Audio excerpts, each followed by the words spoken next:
Picture this. You're watching wrestling in 1999 and see a colorful kid jumping off ladders. Fast forward to 2009, and that same person is WWE Champion, delivering some of the best promos of his career. Jump to 2016, and he's wearing a mask calling himself Willow, and nobody knows what's happening anymore. Jeff Hardy didn't just evolve as a performer, he completely rebuilt himself from scratch multiple times. Each transformation was so dramatic that longtime fans had to relearn who they were watching. We're about to explore all 7 versions of Jeff Hardy. Neon Hardy Boyz Era. Jeff first showed up in WWF in 1994 at age 16, wearing what looks like he raided a rave's lost and found section. His homemade gear screamed amateur hour in the best possible way. The bright neon colors and baggy pants made him stand out like a highlighter in a box of pencils. While other wrestlers stuck to traditional black trunks and basic boots, Jeff looked like he belonged at a music festival rather than a wrestling ring. What happened was the Hardy Boys turned this weird fashion sense into their signature look. Jeff and Matt added neon headbands that matched their colorful pants. They started using UV body paint that actually glowed under arena lights. Their entrance became a light show before anyone knew that was even an option in wrestling. The visual presentation was so different that fans remembered them instantly, and that look and style fed directly into Team Extreme and the TLC Wars that defined the tag division around 2000 to 2002. Let's take a look at what made this version special. Jeff and Matt were pioneers in turning ladders and tables into must-see offense that became central to the TLC Wars. They took basic wrestling equipment and turned it into part of their offense. Other tag teams were doing standard moves, while the Hardys were creating entirely new ways to hurt people and themselves. Their Team Extreme identity grew directly from these early experiments with high-risk moves and colorful presentation. The combination of looking different and wrestling different created something completely new. They weren't just another tag team doing the same moves everyone else was doing. Jeff's entrance looked more like a light show than a wrestling entrance, complete with mesh shirts, baggy pants, and fishnet sleeves that screamed rebellion. This Technicolor phase laid the groundwork for everything that would come after.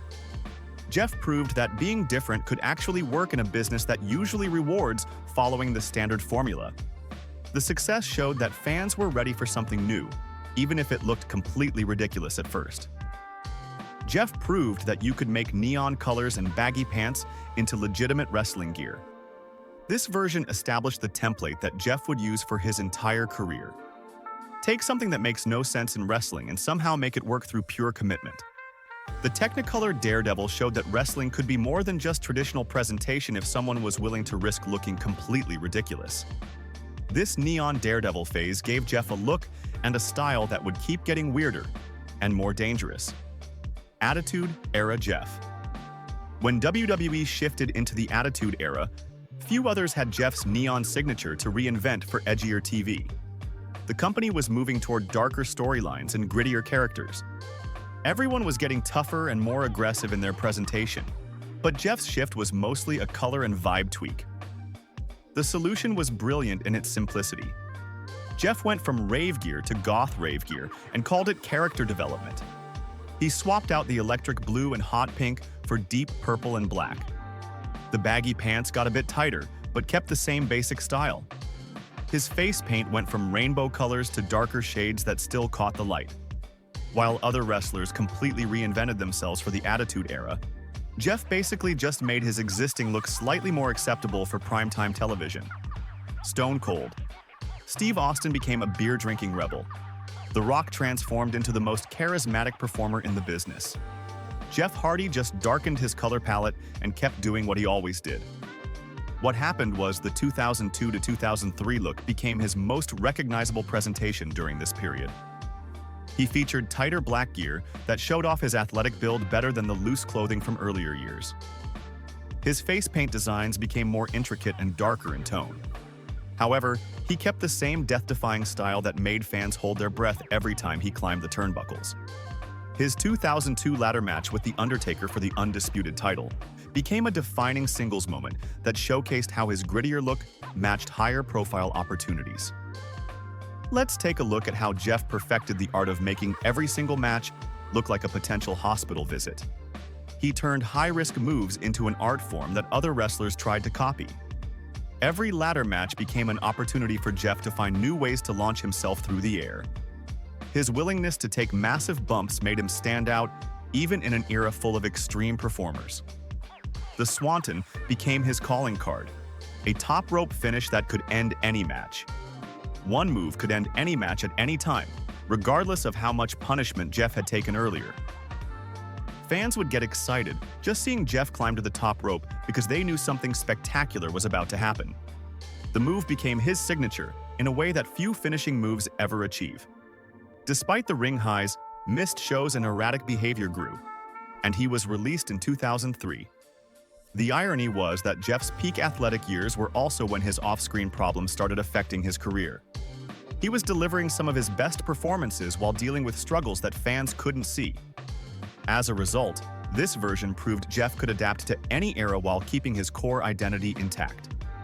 The Extreme Evolution. Jeff set the standard for high-flying wrestlers in the modern era, even as his own career hit turbulence that would temporarily derail his WWE run. But sometimes the biggest setbacks create the perfect setup for an even more dramatic comeback. WWE Champion Jeff. Jeff returned to WWE in 2006, more focused in-ring and sharper on the mic, which led to a real main event push culminating in Armageddon 2008. His career had been full of spectacular moments, but never the top championships that proved he could carry a major company. That all changed when he transformed from a tag team specialist into a legitimate main event player. After years of being seen as too risky and unreliable, Jeff had to prove he could carry the company's top championships. WWE management had legitimate concerns about putting their biggest titles on someone with Jeff's history of missed shows and personal problems. Every match became a test of whether Jeff could handle the pressure that came with being a main event performer. What happened was his WWE Championship win at Armageddon 2008 came after defeating Edge and Triple H in a brutal triple threat match. The victory put the title on wrestling's biggest risk-taker for the first time in his career.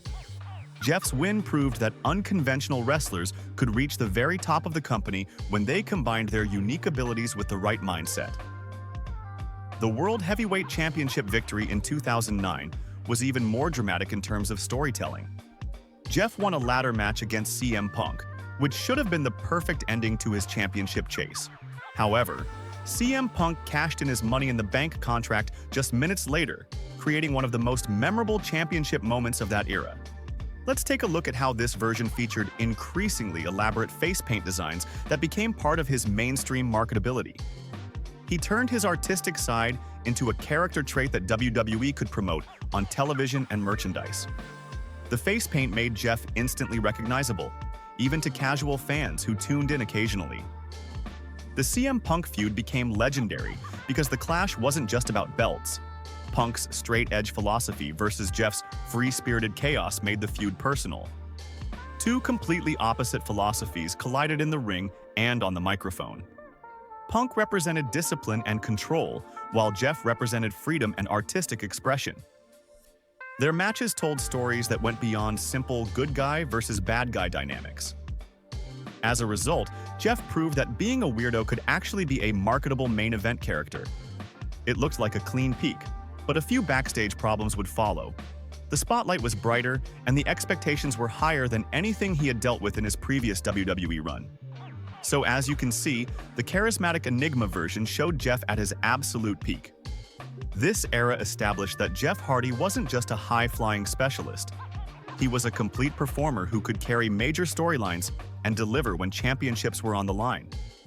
However, success came with new pressures that would eventually push Jeff to seek something different entirely. TNA's Enigma.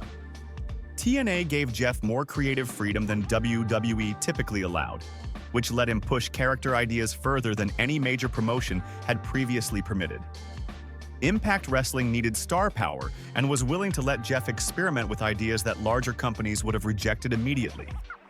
The company told Jeff he could express himself however he wanted as long as he showed up and performed in the ring. He began showing up with increasingly elaborate face paint that took hours to apply, and experimental promos that felt more like performance art than traditional wrestling interviews. The designs turned from simple patterns into full artistic statements that covered most of his face and sometimes extended down his arms and chest. Jeff would spend entire afternoons working on face paint so complex that fans started taking pictures just to study all the details. The promos allowed Jeff to express his artistic side without corporate restrictions. This led to genuinely weird but captivating segments where Jeff would talk about his creative process and personal struggles in ways that WWE would never have allowed. Some promos featured Jeff painting or working on other art projects while discussing upcoming matches. The creative freedom allowed him to develop ideas without having to explain everything to corporate executives who might not understand his artistic vision. What happened was this version introduced the early seeds of characters like Willow and multiple personalities that would define his later work. Jeff started experimenting with alternate versions of himself and psychological complexity that went beyond traditional wrestling characters. And yes, that creative freedom would eventually birth someone called Willow. Let's take a look at how TNA Jeff proved that given artistic license, he would push every boundary available and then look for new ones to cross. He tested how far wrestling audiences would follow him into experimental territory. The results were mixed, but never boring. Some segments were genuinely brilliant pieces of character work that showed sides of Jeff that fans had never seen before. Other segments left viewers wondering if Jeff had forgotten he was supposed to be playing a character rather than just talking to himself in front of cameras. As a result, the Creative Freedom era showed what happened when you gave an already unpredictable performer unlimited artistic license. This period established Jeff as more than just a wrestler. He became a performance artist who happened to compete in a wrestling ring. TNA's version proved that Jeff's weirdness wasn't a limitation when properly unleashed. However, all that creative freedom was about to take Jeff somewhere that made everyone uncomfortable, including the fans who thought they understood exactly who he was. Heel Jeff.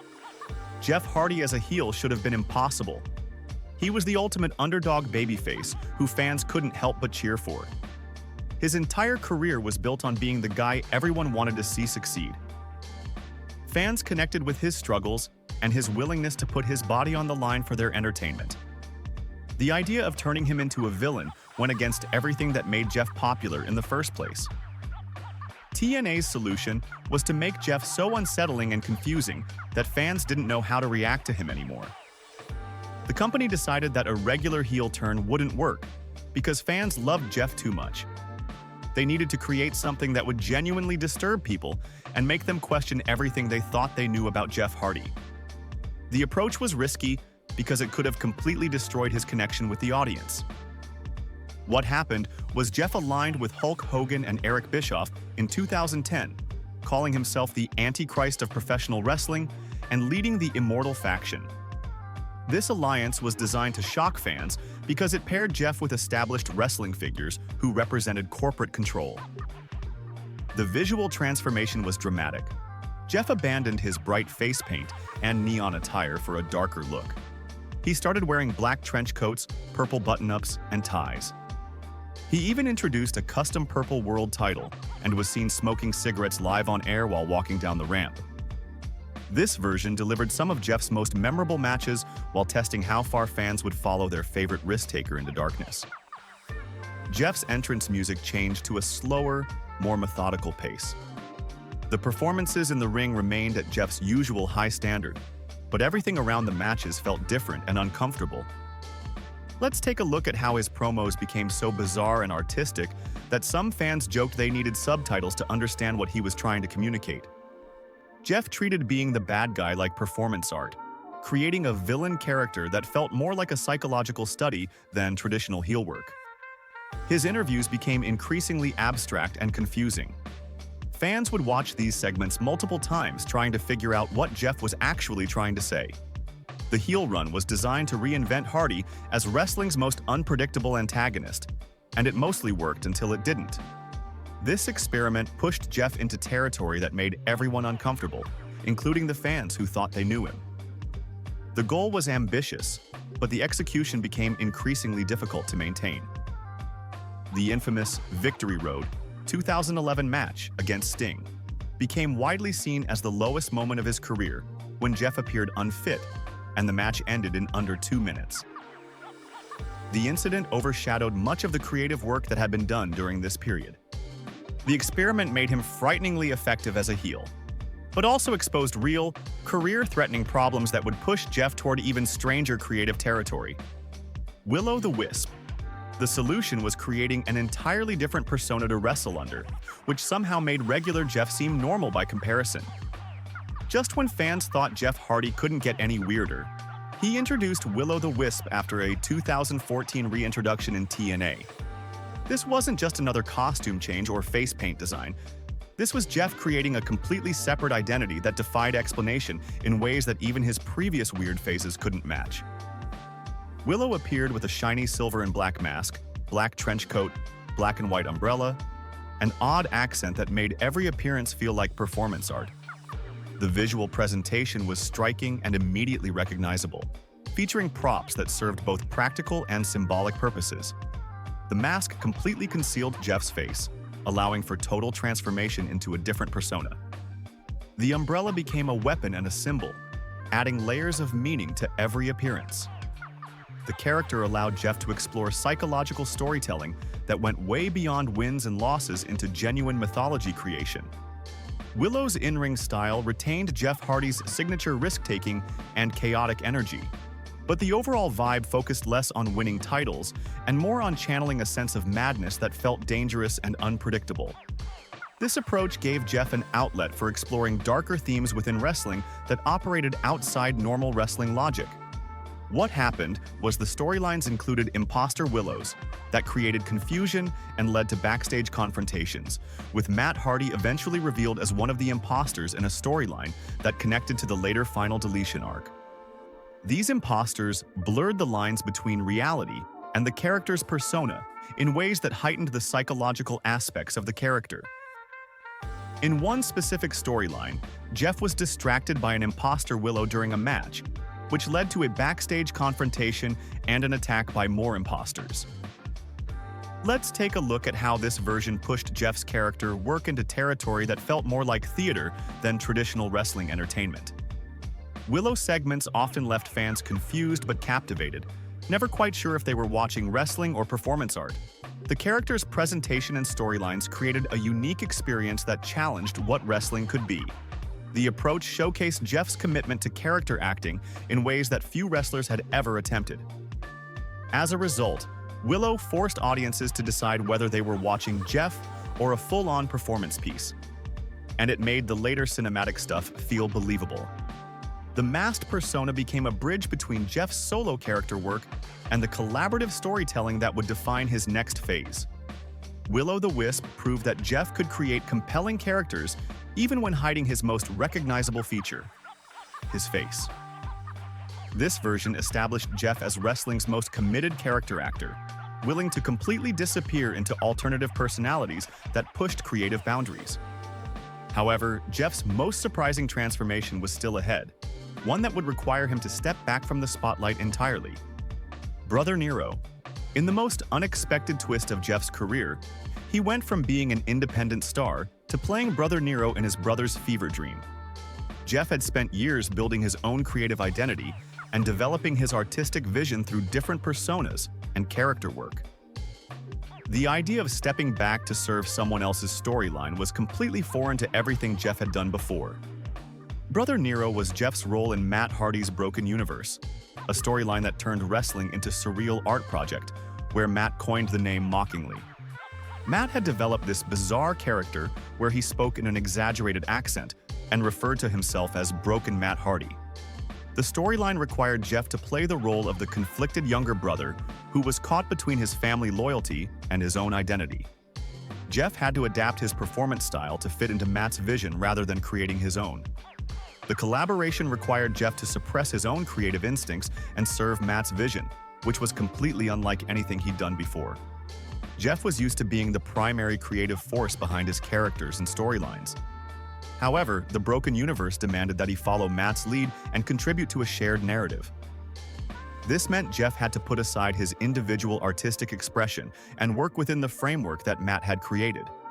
What happened was the Final Deletion and subsequent matches created some of the most influential cinematic moments in modern wrestling. The total non-stop deletion special featured deliberately surreal beats that pushed theatrical presentation to extremes that felt more like fever dreams than traditional wrestling. These matches combined traditional wrestling with movie-style production techniques. Fans were watching something that felt more like a short film than a typical wrestling match. Jeff's performance as Brother Nero showed a different side of his acting ability, playing the conflicted family member caught in Matt's madness. He had to portray someone who was struggling with his brother's transformation while still maintaining his own identity. The character work required Jeff to be more subtle and reactive than he was used to being in his solo work. Let's take a look at how the storyline generated massive fan excitement and proved that wrestling could be cinematic without losing its athletic core. The cinematic approach and Matt's creative control made the Hardys arguably the hottest act in the industry for a while. Brother Nero became a widely recognized part of wrestling culture, showing how character-driven storytelling could transcend traditional match formats. The success of the Broken Universe proved Jeff's instincts about experimental storytelling, but creative tensions eventually surfaced. They later announced their departure after contract talks broke down, announced on February 27th. Management changes ruined the plan to extend this creative period. Brother Nero proved Jeff could play second to Matt's vision and still land unforgettable moments. This version showed that Jeff could be just as compelling as a supporting character when the story demanded it, setting up his transition into an entirely different phase of his career. Final chapter. Wrestling companies realized they could book Jeff for special appearances and guarantee crowd reactions that most full-time wrestlers never achieve. In the 2020s, Jeff Hardy became the guy promotions call when they need someone to do something dangerous for nostalgia. And somehow that's exactly what fans wanted. The formula was simple. Bring in Jeff Hardy, let him do something spectacular, and watch the audience lose their minds with excitement. Legacy. Jeff represents the veteran version who balances fan expectations with the reality of a body that's taken decades of punishment. He has learned how to work smarter rather than harder while still delivering the moments that fans expect from a Jeff Hardy appearance. The challenge became delivering the same adrenaline-fueled performances that made him famous while acknowledging that time catches up with everyone, even wrestling's most durable risk-taker. Off-ring issues and suspensions have punctuated these years, but the crowd reactions never faded. What happened was his WrestleMania 33 reunion return generated one of WWE's loudest modern pops, proving his lasting connection with fans across generations. When Jeff's music hits, arenas explode with noise that drowns out everything else. The reactions are genuine and emotional in ways that show how deeply Jeff's career has affected multiple generations of wrestling fans. His 2022 AEW debut showed that even as a veteran, Jeff was still willing to take the risks that made him famous. The 2024 appearances proved Jeff's ongoing influence across multiple promotions. At TNA Against All Odds, Jeff returned to save his brother Matt from a beatdown by the system, featuring his painted look with new and unique designs. The comeback proved that Jeff could still generate major moments when promotions needed them most. Later, at Bound for Glory, the Hardys defeated the System and ABC in a three-way Full Metal Mayhem match to win the TNA World Tag Team Championship once again, demonstrating their continued ability to perform at a high level. In 2024, he returned with face paint that borrowed from classic looks while adding new designs, a visual shorthand for a career that keeps reinventing itself. The updated designs serve as a visual representation of his career's journey, with each new design adding another layer to his already complex persona. Legacy. Jeff has become a master of delivering meaningful moments without needing lengthy storylines or championship pursuits. His veteran status allows him to focus on impactful performances that resonate with fans, proving that he can still create memorable experiences with minimal setup.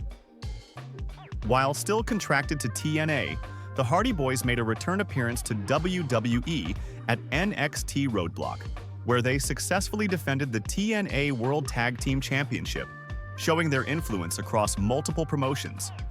Name which Jeff era you'd save in a time capsule: Technicolor Neon, Armageddon Champion, Willow, or Broken Universe. and let us know in the comments. The legacy years.